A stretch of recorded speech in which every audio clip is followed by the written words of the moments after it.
Welcome back to Nurse Sylvia's Healthy Tips. Thank you for joining me today. We're going to be talking about inflammation.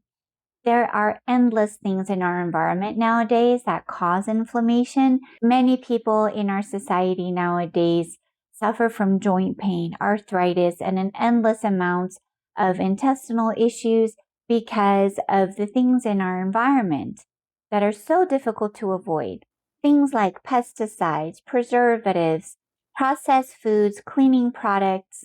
It's just everywhere and it's difficult to get away from, but we will talk about some 10 tips of things that you can do to reduce the pain naturally, and foods to avoid, foods to eat, and things that you can do to help inflammation get better. First, we will do is cover 4 items that you can buy easily over the counter that help reduce pain and inflammation to your joints, so you will feel motivated to continue doing other things to reduce inflammation in your body. The first one is a cream with a funny name called 2 Old Goats. It smells really good and you can put it on your joints. In about 5 minutes, the pain gets much better. It has natural ingredients like chamomile, lavender, eucalyptus, rosemary, and menthol. I'll leave a link for you from Amazon so you can buy it easily and get some pain relief soon.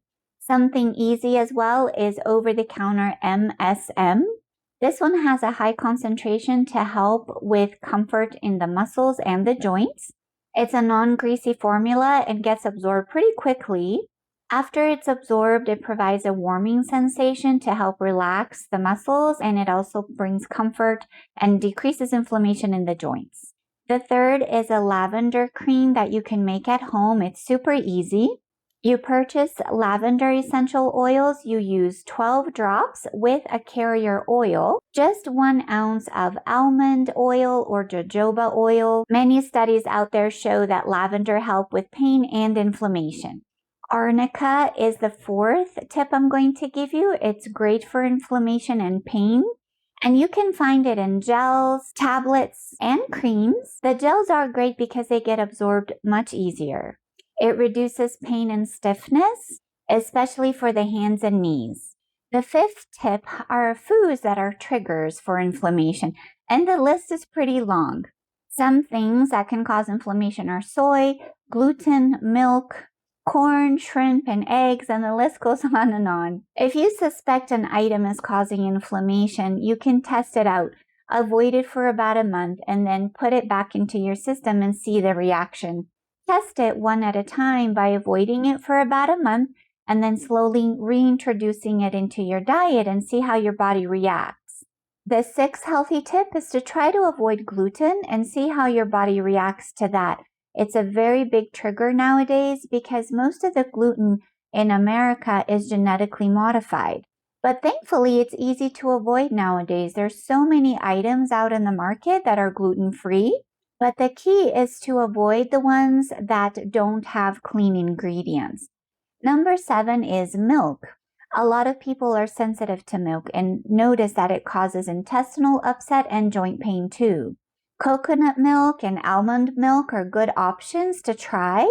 The reason nowadays a lot of people are sensitive to dairy is because our milk usually contains A1 and A2 beta-casein proteins. Since A1 can be difficult for most people to digest, buying milk that only has A2 can be a good alternative. Other forms of milk that can be a little bit more gentle and have the A2 form are goat's milk, sheep's milk, and water buffalo milk. The 8th healthy tip is to eat foods that decrease inflammation, such as berries. All berries are loaded with antioxidants, which help decrease inflammation big time. Leafy greens like kale and spinach, they have a lot of vitamins and minerals that help decrease inflammation too. Fatty fish like salmon and mackerel are very high in omega-3 fatty acids, which are wonderful to improve inflammation. But you can also purchase fish oil supplements if you don't like fish. Walnuts, chia seeds, and flax seeds are excellent. They are full of anti-inflammatory fats. Turmeric and ginger are excellent to decrease inflammation. And pineapple skin rind tea. I will have another video coming up showing you exactly how to do the pineapple tea. It's very delicious, so stay tuned for that. Tip number 9 is to stick with the clean 15 and avoid the dirty dozen. There are 15 produce that you can find that have a safer amount of pesticides, and those are called the clean 15. They usually have very low levels of pesticides compared to other foods, so they're generally safe to purchase even though they're not organic. And this is an excellent option, especially for those that find it difficult to purchase organic items, which can be a lot more expensive. The dirty dozen are the exact ones that you should buy organic whenever possible because they have the largest amount of pesticides in them. And tip number 10 is to try to buy organic as much as you can. But remember, organic doesn't mean pesticides free. It just means that the type of pesticide that is used is safer and sometimes non-synthetic or considered natural. You should still wash them, of course. If it's difficult for you to afford organic produce, make sure that you soak them in a mixture of water and vinegar, 2 ounces of apple cider vinegar in 2 cups of water, and just let the fruits or veggies soak in there for about 5 minutes.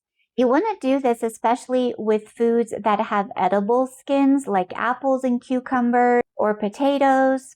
You want to brush the surface very well, but remember that pesticides can be absorbed in the skin of the fruits and veggies.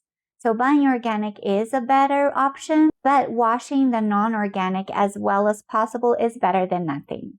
Thank you so much for staying until the end of the video. Let me know what you have tried in the past that helped decrease inflammation so everybody else can see in the comments things that can help them as well. I'd love to know what other videos you would like to hear from me. And remember to be kind, laugh more, worry less, and pray more. See you on the next one.